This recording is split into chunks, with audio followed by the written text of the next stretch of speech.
شفیق پنگل صاحب، بلوچستان کی جب بات آتی ہے ہم دیکھتے ہیں کہ اسلام آباد سے لے کے کراچی تک بیٹھے ہوئے مبصرین اپنے اپنے تجزیے پیش کرتے ہیں. آپ ہمیں اسمبلی میں کیوں نہیں نظر آتے؟ ہیں اپنے بھی نالا مجھ سے بیگانے بھی نہ خوش، میں زیر حلاحل کو کبھی کہہ نہ سکا کند. ہماری جد و جہد سیاسی فکری جاری ہے الحمدللہ. منگل صاحب، آپ ہی کے قبیلے کے سردار اختر منگل صاحب کی میں بات کر رہا ہوں، BNP کے رہنما تھے. وہ حال ہی میں پہلے فرار ہوئے، پھر ریزائن کیا، یا پہلے ریزائن رکھا پھر فرار ہوئے ملک سے.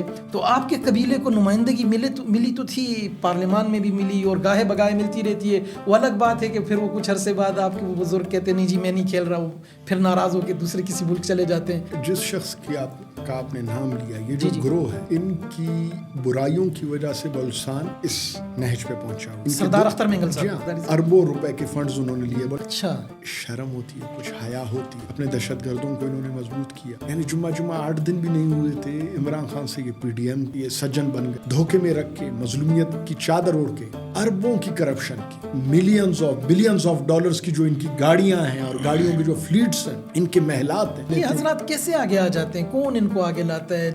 اپنا خون چوستے ہوئے ان کو نہیں دیکھا، خود عوام گواہ نہیں ہے. یہ بلوچ نوجوانوں کو لشکر کشی پہ، ملیٹنسی پہ، نجی ملیشیاز کا بننا اور اس کی سرپرستی کرنا، تو پھر ان جیسے عناصر کو کیوں اسمبلیوں میں آنے دیا جاتا ہے؟ یہ ہماری خامیوں میں سے ایک خامی ہے. دوسری طرف آپ بھی تشریف لائیں، شنگھائی کانفرنس ہو رہی ہے، SCO کی، تو اس سب کو آپ کس تناظر میں دیکھتے ہیں؟ پاکستان کو ڈیسٹیبلائز کرنے کے لیے اس میں کوئی دو رائے ہو نہیں سکتی. اور براہ راست ہمارا جو اصلی دشمن ہندوستان اس کے پیچھے ہے، اس سے زیادہ سمجھتے ہیں. بلوچستان کے اندر اتنا اسلحہ ہے. دیکھیں کہ بہت بڑا بارڈر ہے. تو بلوچستان بین الاقوامی جو کچھ قوتیں جو پاکستان کو نہیں چاہتی، تو اس کا گڑھ ہے. اچھا، بسم اللہ الرحمن الرحیم. السلام علیکم ناظرین، میں ہوں آپ کا ہوسٹ آفتاب نذیر اور آپ دیکھ رہے ہیں ویژن پوائنٹ. ناظرین کرام، پاکستان کی تیزی سے بدلتی ہوئی صورتحال سیاسی، اقتصادی اور سیکیورٹی کی، اس پہ ہم بات کرتے ہی رہتے ہیں. حال ہی میں کراچی میں ایک بم دھماکہ ہوا جس میں 2 چینی باشندے مارے گئے، اور اس کے ساتھ ساتھ اسلام آباد میں شنگھائی کانفرنس ہونے جا رہی ہے. ایک ایسی صورتحال میں غیر ملکیوں کا مارا جانا اور اس کی رسپانسبلٹی کا بلوچستان سے کلیم ہونا بہت سارے سوالات کو جنم دیتا ہے. بات جب ہم کرتے ہیں بلوچستان کی تو ہمارے پاس بہت سارے دانشور ہیں، بہت سارے مبصرین ہیں، لیکن زمینی حقائق کا ان کا دور تک کا بھی واسطہ نہیں ہوتا. آج ہم نے اپنے اسٹوڈیو میں بلوچستان کے عنوان پر بات کرنے کے لیے جس شخصیت کو دعوت دی ہے، وہ نہ صرف بلوچستان کی زمین سے واقف ہیں، آگاہ ہیں، فرزند بلوچستان ہیں، بلکہ بلوچستان کی گلی گلی، چپے چپے، جغرافیے اور سیاسی اور اقتصادی کوریڈورز تک پر ان کی نہ صرف رسائی اور دستر سے بلکہ مکمل گرپ بھی ہے. میں بات کر رہا ہوں ہر دل عزیز شخصیت، معروف شخصیت جناب شفیق منگل صاحب کی. شفیق منگل صاحب، بہت شکریہ آپ نے ہمیں وقت دیا. کیسے مزاج ہیں؟ الحمدللہ خیریت سے. اچھا شفیق منگل صاحب، بلوچستان کی جب بات آتی ہے ہم دیکھتے ہیں کہ اسلام آباد سے لے کے کراچی تک بیٹھے ہوئے مبصرین اپنے اپنے تجزیے پیش کرتے ہیں، اور زمین پہ کیا چل رہا ہے وہ ایک الگ کہانی ہوتی ہے. تو آپ ایک بلوچ رہنما بھی ہیں ماشاءاللہ، جہلوان عوامی پینل کے سربراہ بھی ہیں، ایک لوگوں کی محبت بھی ہے آپ کے ساتھ، پورا ایک قوم ہے، سردار بھی ہیں آپ ماشاءاللہ، اور اللہ تعالیٰ نے آپ کو بہت عاجزی سے بھی نوازا ہے. تو یہ سب صفات کے حامل ہونے کے باوجود آپ ہمیں اسمبلی میں کیوں نہیں نظر آتے؟ ہیں اپنے بھی نالا مجھ سے بیگانے بھی نہ خوش، میں زیر حلاحل کو کبھی کہہ نہ سکا کند. سبحان اللہ. تو یہ ہماری جد و جہد سیاسی فکری جاری ہے الحمدللہ.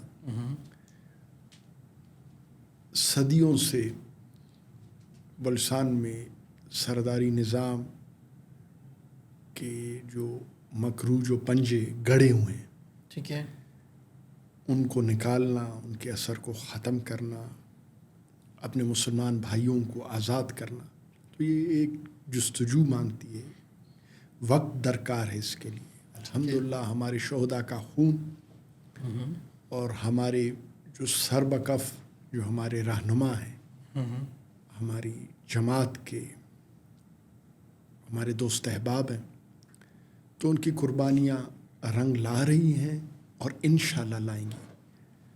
ہم ایک الیکشن تک محدود نہیں ہیں. ٹھیک ہے. ہم اپنے خطے کی بہتری کے لیے ہمارا ایک ویژن ہے. اور اس ویژن کی بنیاد، اس کے لیے جو رہنمائی اور جو رہبری جو ہے، جس ذات سے ہم اخذ کرتے ہیں، جو رہنما اور رہبر ہم اپنا سمجھتے ہیں، وہ ہمارے نبی آخر الزماں حضرت محمد مصطفیٰ صلی اللہ علیہ وسلم ہیں. تو ان کے طریقے پہ کاربند رہتے ہوئے انشاءاللہ ہم کامیاب ہیں، اور دنیا کے بھی سامنے بھرپور جو کامیابی وہ بہت جلد نظر آئے گی. مینگل صاحب، آپ ہی کے قبیلے کے سردار اختر مینگل صاحب کی میں بات کر رہا ہوں، جو BNP کے رہنما تھے. وہ حال ہی میں پہلے فرار ہوئے، پھر ریزائن کیا، یا پہلے ریزائن رکھا پھر فرار ہوئے ملک سے. تو ان کو ایک نمائندگی دی گئی. جب بات کرتے ہیں بلوچ حقوق کی تو کہا یہ جاتا ہے کہ جی ہمیں نمائندگی نہیں مل رہی. تو آپ کے قبیلے کو نمائندگی ملی تو تھی، پارلیمان میں بھی ملی اور گاہے بگاہے ملتی رہتی ہے. وہ الگ بات ہے کہ پھر وہ کچھ عرصے بعد آپ کے وہ بزرگ کہتے ہیں نہیں جی میں نہیں کھیل رہا ہوں، پھر ناراض ہو کے دوسرے کسی ملک چلے جاتے ہیں. تو آپ کیا نہیں سمجھتے کہ یہاں وفاق کا کردار تو ٹھیک ہے، لیکن وہاں سے جو آپ کے لوکل سردار ہیں؟ دیکھیں جی، جس شخص کا آپ نے نام لیا، یہ جو گروہ ہے، جی ان کی برائیوں کی وجہ سے بلوچستان اس نہج پہ پہنچا ہوا ہے. سردار اختر مینگل صاحب، جی ہاں، یہ اور ان جیسے لوگ، جی ان کی دوغلی جو پالیسی ہے، جو منافقت ہے، یہ آپ نے دیکھا کہ عمران خان کے دور میں اسی طریقے سے انہوں نے بلیک میلنگ کی. اس ایموشنل بلیک میلنگ کے اوپر اربوں روپے کے ان کو فنڈز ملے. 2.5 سال حکومت میں رہے تھے. جی ہاں ان کے اتحادی رہے یہ PTI کے اربوں روپے کے فنڈز انہوں نے لیے. بلوچستان میں کہاں خرچ ہوئے وہ؟ اچھا، فٹ اسکیموں میں اپنے دہشت گردوں کو انہوں نے مضبوط کیا. یہ روزے روشن کی طرح آیا ہے. پھر کچھ شرم ہوتی ہے، کچھ حیا ہوتی ہے، ایتھکس کچھ ہوتے ہیں ہر قوم، ہر خطے کی. یعنی جمعہ 8 دن بھی نہیں ہوئے تھے عمران خان سے یہ PDM کے یہ سجن بن گئے. اچھا، پارٹی بدل لی. باقاعدہ حکومت میں انہوں نے حصہ لیا.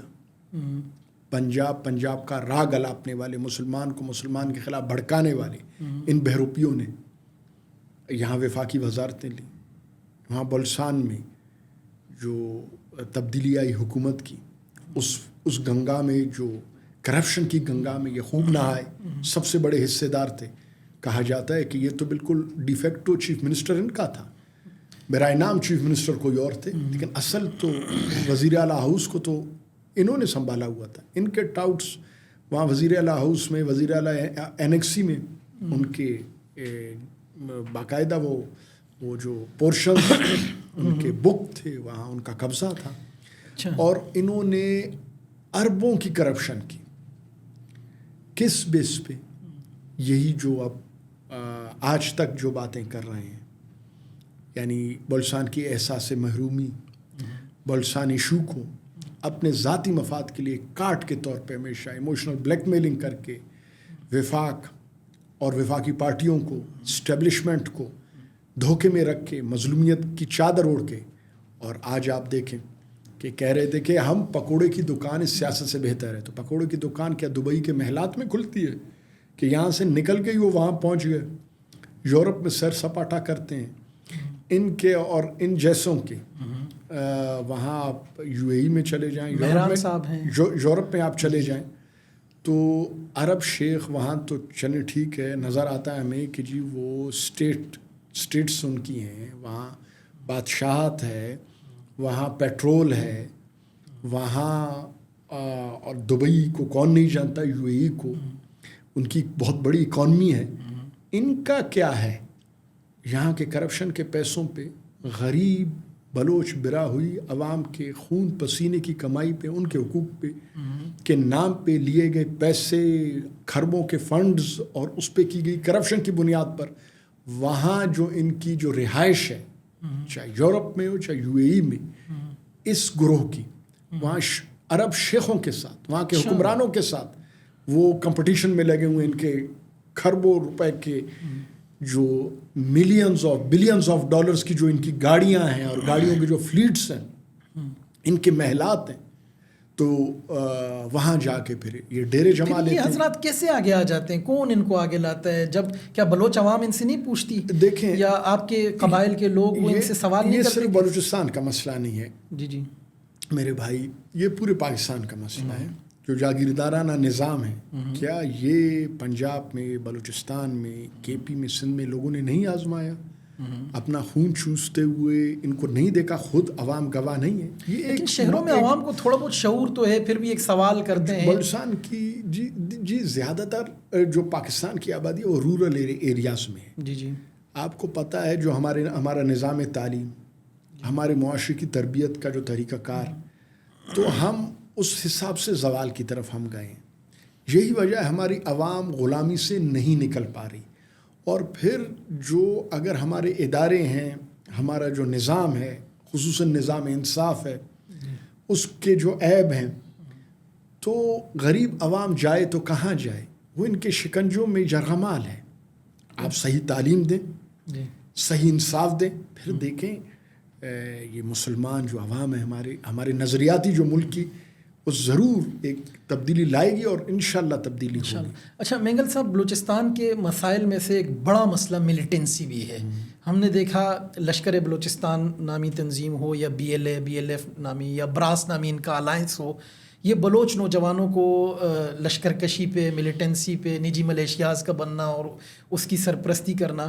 تو جب علم میں ہے، یہ میں بات کر رہا ہوں سردار اختر مینگل صاحب کی، کہ جب اداروں کے علم میں تھا کہ یہ لشکر بلوچستان سے لنک کرتے ہیں، تو پھر ان جیسے عناصر کو کیوں اسمبلیوں میں آنے دیا جاتا ہے؟ یہ ہماری خامیوں میں سے ایک خامی ہے کہ ہم جو 76 سال میں، یہی تو بلوچستان کا مسئلہ ہے، ہم پاکستان کے وفاداروں کو بھی اسلام آباد جانتا ہے، اور جنہوں نے پاکستان کو، ہمارے وطن کو نقصان پہنچایا، راہ کے لیے کام کیا. ایک بھائی لشکر بلوچستان چلاتا ہے اور دونوں بھائی ایک ہیں، دوسرا یہاں آپ کے پارلیمان میں بیٹھ کے ایک دہشت گردوں کی وہ لیجٹمیٹ وائس بننے کا وہ روپ لے لیتا ہے، اور ان کے لیے ہمیشہ بلیک میل ہو کے ان کو جگہ دی جاتی ہے. وہ بھی کس چیز کے اوپر؟ اپنے وطن پاکستان کے مفاد کے اوپر. یعنی اس کے اوپر ایک حساب سے آپ کمپرومائز ہو جاتے ہیں. یعنی را فنڈڈ جو لشکر ہے، را فنڈڈ جو پروگرام ہے، تو مختلف شکلوں میں، ملیٹنسی کی بھی شکل میں ہے، کچھ پولیٹیکل جگلرز کی بھی شکل میں. تو یہ جو کارٹلز ہیں، جی ہاں، تو آپ کو تمام یہ جو 76 سال بہت بڑی بات ہے، کئی انسرجنسیز ہوئی ہیں، آپ کا علم اتنا کافی ہے سب چیزوں کو سمجھنے کے لیے. اس کے بعد آپ شارٹ ٹرم اس کا حل نکالیں، آپ بلیک میل ہوں، آپ یعنی اس طرح کے ایسے لوگ جو پاکستان کو توڑنا چاہتے ہیں، جو براہ راست آپ کے پاس ثبوت موجود ہیں، جن کو ہندو بنیا چلا رہا ہے، اور ان کو کسی بھی اپنی چھوٹی مجبوری کی وجہ سے آپ کے فیڈریشن کی پارٹیز جیسے PTI نے کیا، جیسے مسلم لیگ نون نے کیا، اسی طرح پیپلز پارٹی کرے، تو ضرور جو بلوچستان میں پاکستانی جو عوام ہے وہ گلامند تو ہوں گے. ایک سوالیہ نشان تو ہے یہ. تو خود کردہ را علاج نیست. یہ تو سوچنا ہوگا اس چیز. تو لشکر بلوچستان کیا اب بھی ایگزسٹ کرتی ہے؟ بالکل جی. براس جو بلوچ راجے آجوئی سنگر جو یہ جو راہ کا چلایا ہوا یہ ایک اتحاد ہے ان لشکروں کا، یعنی راہ کے چھوٹے چھوٹے جو گروپس تھے، ان کو راہ نے، ہندوستان نے، ان کی ایجنسی نے ایک ساتھ جب ملایا ہے، تو ان تنظیموں سے ایک جو ممبر آرگنائزیشن ہے وہ لشکر بلوچستان ہے. تو جب یہ لشکر بلوچستان اور براس یہ مل کر کاروائیاں کر رہے ہیں، حال ہی میں کراچی میں جو ہمارے چائنیز ہمارے پاس مہمان آئے تھے وہ مارے گئے ہیں، اور دوسری طرف آپ بھی تشریف لائیں، شنگھائی کانفرنس ہو رہی ہے SCO کی، تو اس سب کو آپ کس تناظر میں دیکھتے ہیں کہ جہاں پاکستان میں اقتصادی ترقی ہونے لگتی ہے وہاں سے ایک انسرجنسی پاکستان کو ڈی اسٹیبلائز کرنے کے لیے، اس میں کوئی دو رائے ہو نہیں سکتی. دیکھیں سورج کو انگلی کے پیچھے نہیں چھپایا جا سکتا. یہ جو SCO کا جو سمٹ ہو رہا ہے اسی کو سبوتاژ کرنے کے لیے، اور براہ راست ہمارا جو اصلی دشمن ہندوستان اس کے پیچھے ہے. اور بھی پاورز ہوں گی جن کو پاکستان اور چائنا کا اشتراک اچھا نہیں لگتا، وہ لوگ ہم سے زیادہ سمجھتے ہیں. بلوچستان کے اندر اتنا اسلحہ ہے. دیکھیں کہ بہت بڑا بارڈر ہے. آپ کے جو پڑوسی ممالک ہیں ہمارے، افغانستان، ایران، یہ یعنی ہزاروں کلومیٹر کا یہ دونوں اگر بارڈرز کو ملا لیں 900-950 کلومیٹر یہ بالکل جی ایران کا ہے. اور جی ہاں بہت یعنی تقریباً 2000 کلومیٹر جی تو یہ دونوں بارڈرز مل کے ہو جائیں گے. ایگزیکٹلی اتنے بڑے بارڈر پہ اور آپ نے دیکھا کہ جو بین الاقوامی سازشیں رہیں ادھر USSR آیا پھر نیٹو آیا تو بلوچستان یعنی ایک بین الاقوامی جو کچھ قوتیں جو پاکستان کو نہیں چاہتی استحکام کی طرف تو اس کا گڑھ ہے.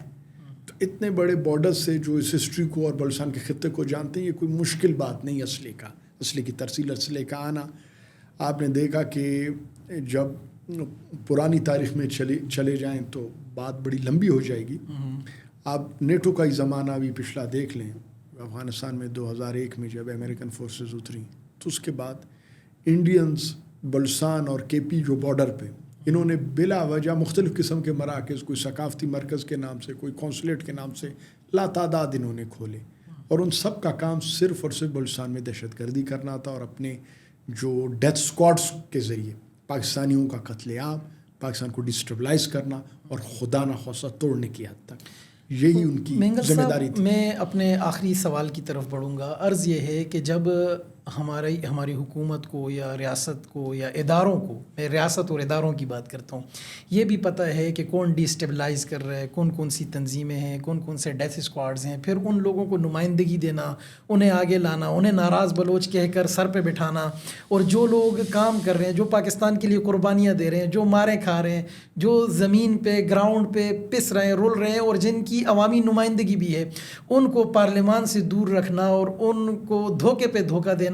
تو اس میں کیا آپ کی تو ماشاءاللہ زرداری صاحب تک رسائی ہے، آپ کی ایوانوں میں رسائی ہے، تو کیا یہ بات آپ ان کے سامنے نہیں رکھتے؟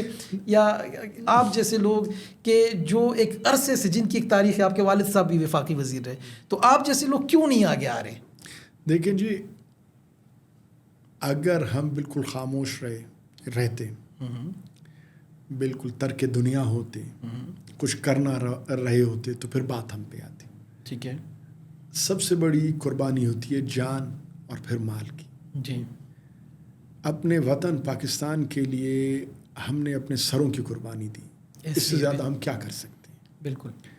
وہاں گراؤنڈ پہ جو سیاسی ماحول ہے وہاں کا تمام تر کردار کشی اور تمام تر ان کی دہشت گردی کے باوجود فنڈڈ جو ڈیتھ اسکواڈس کے ہم نے میدان نہیں چھوڑا، اور دن بدن الحمدللہ ہمارا سیاسی حجم بڑھتا جا رہا ہے. ماشاءاللہ. ہماری جو تحریک ہے، ہمارا جو نظریہ ہے وہ عام ہوتا جا رہا ہے. ٹھیک ہے. یہ ایک حقیقت آپ نے بتائی. جو ہماری فیڈریشن ہے، فیڈریشن کی جو پارٹیاں ہیں، ان سے بلوچستان میں موجود جو پاکستانی جو ہیں ان کا گلہ بنتا ہے کہ اپنے مخصوص سیاسی مفادات کے لیے، اپنے آپ اس کو کہہ سکتے ہیں کہ گروہی یا اپنے جماعتی مفادات کے لیے عظیم تر پاکستان کے مفاد کو نظر انداز کیا گیا ہے. یہ چیز ہم کہتے ہیں اگر چابت ہیں جماعت کی آستینوں میں مجھے ہے حکم اذاں لا الہ الا اللہ، تو یہ اپنی اذان تو ہم ہر جگہ دیتے رہتے ہیں. ناؤ اور نیور والی اب بات آ گئی کہ وہاں آپ حالات کو دیکھ رہے ہیں کہ کس نہج پہ پہنچ چکے ہیں کہ ایک پاکستانی بلوچستان میں جو پاکستان کا ٹوٹ انگ ہے، بلوچستان ہی پہلے پاکستان ہے، ہم تو یہ کہتے ہیں. بالکل. وہاں اپنی پاکستانی شناخت کے اوپر اس کو قتل کیا جاتا ہے. تو اس سے بڑھ کے اسلام آباد کے لیے، اداروں کے لیے، یا ہماری جو برسر اقتدار جو فیڈریشن کی پارٹیاں ہیں، چاہے جو کل رہی تھیں آج نہیں ہیں، چاہے جو آج ہیں کل کوئی اور ہوگا، ان سب کے لیے بہت بڑا سوالیہ نشان ہے کہ وہ کیا کر رہے ہیں. آپ ابھی پچھلے دنوں آپ دیکھ لیں 70-80 سے زیادہ پاکستانیوں کو ID کارڈز دے کے بلوچستان میں شہید کیا گیا. قتل عام ان کا کیا گیا بے دردی سے ان کے فیملیز کے سامنے ان دہشت گردوں نے. اور اس کے بعد بھی اسلام آباد میں موجود بہت سے بڑی بڑی پارٹیوں کے لوگوں کو ابھی تک سمجھ میں نہیں آئی. ابھی تک ان بدترین دہشت گردوں، ان کرائے کے قاتلوں، ان ڈیتھ اسکواڈ کے لوگوں کے لیے وہ اب بھی ناراض بلوچ کی اصطلاح استعمال کرتے ہیں ان دہشت گردوں کے لیے. اور ان کے ایک بہروپیے سیاستدان نے، جو نام نہاد سیاستدان نے، استعفیٰ کیا دے دیا.